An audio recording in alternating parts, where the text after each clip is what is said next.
Drużyna Stadionu Śląskiego z rocznika 2004 znakomicie radziła sobie tej jesieni w czwartej okręgowej lidze trampkarzy. Podopieczni trenera Piotra Bryka przez całą rundę plasowali się w ścisłej czołówce tabeli, starając się wywalczyć awans do Ligi Wojewódzkiej. Jednym z rywali chorzowian była ekipa Podlesianki Katowice, która w pierwszy listopadowy weekend przyjechała do Chorzowa zmierzyć się z 14-latkami spod znaku Zielonej Eski. Gospodarze od samego początku dominowali na boisku. Pierwszą okazję na gola mieli w trzeciej minucie spotkania, ale ani Krystian Dziedzic, ani Jakub Garbulowski nie zdołali trafić do siatki przeciwnika. Dziedzic nieznacznie pomylił się też kilkadziesiąt sekund później, kiedy po jego uderzeniu futbolówka poleciała obok słupka bramki Podlesianki. Goście w pierwszych fragmentach meczu skupiali się przede wszystkim na tym, by w jakiś sposób zapobiec utracie pierwszego gola, ale bezbramkowy remis utrzymał się tylko do 8 minuty, bo wtedy po rzucie rożnym Krystian Dziedzic otworzył wynik. Chorzowianie, mając korzystny wynik, pozwolili sobie na krótki okres nonszalancji, który momentalnie wykorzystali katowiczanie. W 13 minucie Dominik Włosik pokonał golkipera Stadionu, doprowadzając do remisu. To na tyle mocno rozdrażniło podopiecznych trenera Piotra Bryka, że 5 minut później z powrotem wyszli oni na prowadzenie. Tym razem do siatki rywala trafił Jakub Garbulowski.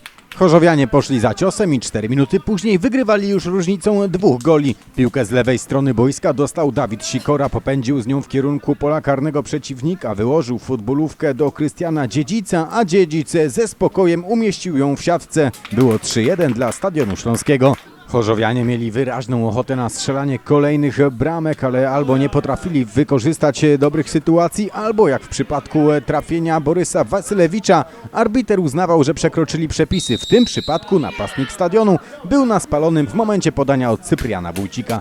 Minutę później wszystko odbyło się już w zgodzie z przepisami. Wynik podwyższył Julian Puszczewicz, wrzucając piłkę za kołnierz golkipera Podlesianki. Niewiele zabrakło do tego, by przed przerwą piłka raz jeszcze wpadła do katowickiej bramki. Tym razem jednak Krystian Dziedzic trafił tylko w poprzeczkę bramki swojego rywala. Nie udało się przed przerwą, udało się tuż po zmianie stron. Stadion Śląski prowadził 5-1 z Podlesianką po tym, jak bramkarza swojego przeciwnika przechytrzył Diego Michalik. Nie minęły 2 minuty, a efektownym rajdem przez pół boiska popisał się Krystian Dziedzic, który dostał piłkę od jednego z partnerów, później na szybkości minął obrońców przeciwnika, wreszcie z zimną krwią wykorzystał sytuację sam na sam z bramkarzem Podlesianki. Ale 5 minut później całkiem niespodziewanie z drugiego w tym meczu gola cieszyli się piłkarze Podlesianki. Znakomitym uderzeniem z dystansu popisał się Filip Schneider i przewaga Stadionu zmalała do 4 goli. Po kilkudziesięciu sekundach mogło być zresztą 6-3. Tyle, że tym razem kapitalnie w swojej bramce spisał się Radosław Kmiecik, ratując zespół od utraty kolejnego gola. Później do strzelania goli wrócili piłkarze trenera Piotra Bryka. Po centrze w pole karne i małym zamieszaniu w 16 Podlesianki do siatki katowiczan trafił Dawid Sikora. W 45 minucie wynik brzmiał już 8-2 dla gospodarzy. Kolejnego gola w tym spotkaniu zdobył Krystian Dziedzic.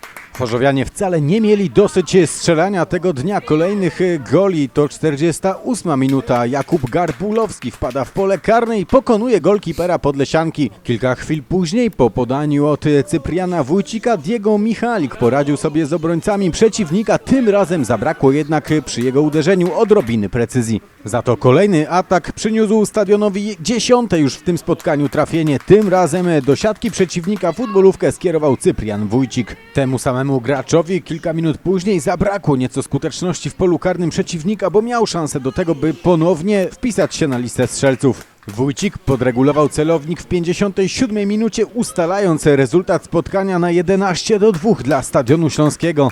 Zanim arbiter zagwizdał w tym meczu po raz ostatni, goście z Katowic przynajmniej odrobinę próbowali poprawić wynik meczu. Najpierw jednak świetnie w bramce Stadionu spisał się Radosław Kmiecik, później jeden z graczy Podlesianki w dobrej sytuacji nie trafił w światło bramki. W każdym kolejnym meczu chcemy się pokazać z jak najlepszej strony. Jest to liga, gdzie chcemy, żeby chłopcy nabierali doświadczenia. Myślę, że można tu zauważyć też taką analogię, że grają tutaj też chłopcy, którzy są trochę fizycznie jeszcze, jednak ten wiek biologiczny mają jeszcze troszeczkę niższy niż niektórzy, którzy są już w zasadzie dojrzałymi mężczyznami, co po niektórzy. Mamy te 2 ligi, mamy pierwszą ligę, mamy 4. ligę, no i w tej pierwszej lidze gdzie nie jedziemy, to naprawdę grają już niemalże seniorskie postury zawodników, co po niektórych, a jak puszczamy tam tych naszych małych chłopaków urodzonych pod koniec roku, no to oni się tam trochę niestety jeszcze gubią, a tu mają fajnie momenty takie, że mają sobie czas pograć bez żadnej presji, zresztą nigdzie nie ma presji, w tej pierwszej lidze też żadnej presji nie wywieramy tutaj na nich. Także jest to liga, w której chłopcy nabierają doświadczenia, zdobywają cenne minuty na boisku i miejmy nadzieję, że to zaprocentuje. Jak oni dojdą do nich trochę fizycznie, to będziemy mieli szersze pole manewru, jeżeli chodzi o umiejętności tych zawodników. Cały świat już wie!